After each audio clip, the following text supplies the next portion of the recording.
Hello everyone, welcome to my channel. आज हम पढ़ेंगे क्लास 12 पॉल साइंस का चैप्टर 5 सत्ता के नए केंद्र। क्षेत्रीय संगठन जो है वो यूरोपीय संघ, आसियान, सार्क और ब्रिक्स हैं। और इसमें जो राष्ट्र हैं वो रूस, चीन, इजराइल और भारत। इन 4 राष्ट्रों के बारे में हम पढ़ेंगे। तो अंतर्राष्ट्रीय क्षेत्रीय संगठनों के क्या उद्देश्य हैं? सहयोग को बढ़ावा देना, आर्थिक विकास करना, विश्व में शक्ति संतुलन बनाए रखना, आपसी विवादों को बातचीत से हल करना। जो यूरोपीय संघ है वो 27 राष्ट्रों का संगठन है और 1992 में पश्चिमी यूरोप के देशों ने यूरोपीय संघ बनाया था। यूरोपीय संघ एक प्रभावी संगठन है और इसकी मुद्रा जो है वो यूरो है। अमेरिकी डॉलर के लिए खतरा है। और यूरोपीय संघ का सदस्य फ्रांस सुरक्षा परिषद का स्थायी सदस्य भी और परमाणु शक्ति संपन्न देश है। और विश्व व्यापार में अमेरिका से 3 गुना ज़्यादा हिस्सेदारी है यूरोपीय संघ की। और विश्व की दूसरी सबसे बड़ी सेना है यूरोपीय संघ के पास। आसियान दक्षिण पूर्व एशियाई राष्ट्रों का संगठन है। इसका मुख्यालय जकार्ता में है। 1967 बैंकॉक घोषणा पत्र पर इस क्षेत्र के 5 देशों ने हस्ताक्षर करके आसियान की स्थापना की थी। इसके 5 संस्थापक देश हैं: इंडोनेशिया, मलेशिया, फिलीपींस, सिंगापुर और थाईलैंड। नए केंद्र के रूप में आसियान की प्रासंगिकता क्या है कि आसियान शैली टकराव रहित बातचीत और परामर्श की नीति इसकी सबसे बड़ी ताकत है। और निवेश, श्रम, सेवाओं के मामले में मुक्त व्यापार क्षेत्र बनाने पर इसका ध्यान है। अमेरिका और चीन से व्यापार करने के लिए इस क्षेत्र में रुचि दिखाई है। और एकमात्र ऐसा संगठन जो भारत समेत सभी एशियाई देशों और विश्व शक्तियों के लिए मंच उपलब्ध कराता है। तो सार्क में जो है, सार्क यानी दक्षिण एशियाई क्षेत्रीय सहयोग संगठन, ये राष्ट्रों का एक आर्थिक और राजनीतिक संगठन है। इसका दक्षेश का जो मुख्यालय है वो काठमांडू, नेपाल में है। ये एक ऐसा मंच है जहां दक्षिण एशिया के सभी देश विश्वास और मित्रता की भावना से काम करते हैं। और दक्षिण एशिया मुक्त व्यापार क्षेत्र पर भी वो सहमति जताई थी सबने, साफ्टा जिसका नाम था। और हिंद महासागर का सामूहिक महत्व व्यापारिक जलमार्ग से है। और विश्व की 17% जनसंख्या जो है वो यहाँ निवास करती है। तो ब्रिक्स जो है उसकी स्थापना 2006 में रूस में हुई थी। और ब्रिक्स ब्राज़ील, रूस, भारत, चीन और दक्षिण अफ्रीका से मिलकर बना हुआ है। और ब्रिक्स के उद्देश्य क्या क्या है कि पारंपरिक हितों, व्यापार, स्वास्थ्य, शिक्षा, टेक्नोलॉजी पर एक दूसरे का सहयोग, आर्थिक लाभ को सदस्य देशों में बांटना और आंतरिक मामले में दखल नहीं देना। चीन सत्ता का नया केंद्र। चीन में बहुत तेज़ी से आर्थिक तरक्की की है जिससे वो महाशक्ति के रूप में जाना जाने लगा है।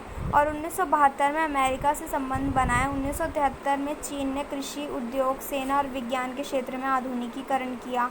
और 1978 तक खुले द्वार की नीति अपनाई। विदेशी निवेश भी बढ़ गया।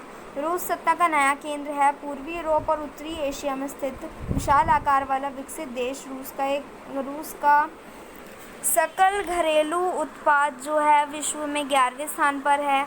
और प्राकृतिक संसाधन और गैस के बहुत प्रचुर भंडार हैं यहाँ पर। परमाणु संपन्न देश है और हथियारों का बहुत बड़ा स्टॉक है इसके पास।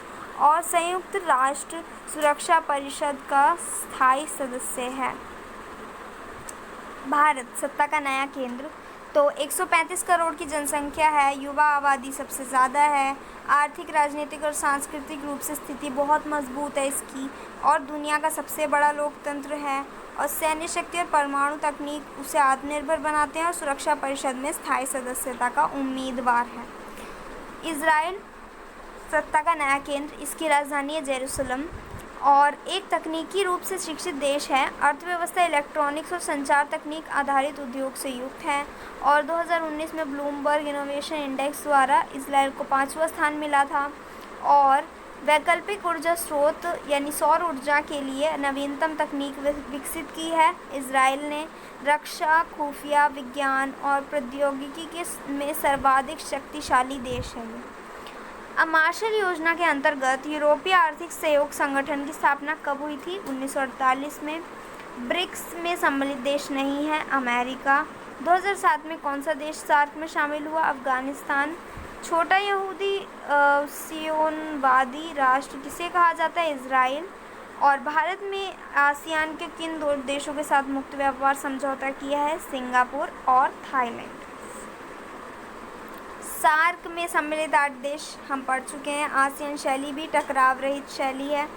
चीन सत्ता का नया केंद्र कैसे बन सकता है, उसका वर्णन कीजिए। इजराइल और भारत को समकालीन विश्व की नई शक्तियों के रूप में समझाइए।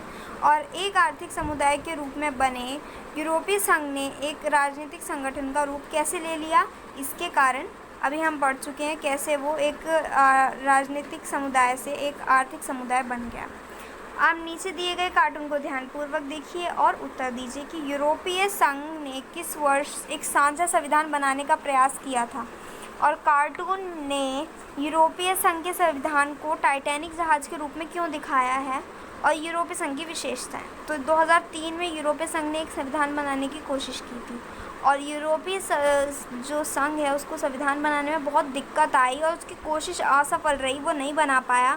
तो टाइटैनिक जहाज़ के रूप में क्यों दिखाया गया है? क्योंकि वो भी अपनी मंजिल तक नहीं पहुंच पाया था, जहाज़ भी, और इसी तरह यूरोपीय संघ भी अपनी मंजिल तक नहीं पहुंच पाया। उसका जो संविधान बनाने का जो सपना था वो अपनी मंजिल तक नहीं पहुँचा। यूरोपीय संघ का अपना झंडा, गान, स्थापना दिवस और अपनी एक मुद्रा है और झंडे पर बने 12 सितारों का घेरा पूर्णतः समग्रता, एकता और मेल मिलाप का प्रतीक है और इसकी साझी सुरक्षा और विदेश नीति है।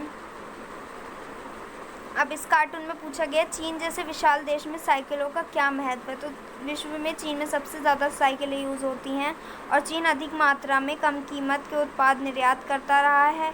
तो ये चीन की बढ़ती अर्थव्यवस्था की निशानी है ये साइकिल।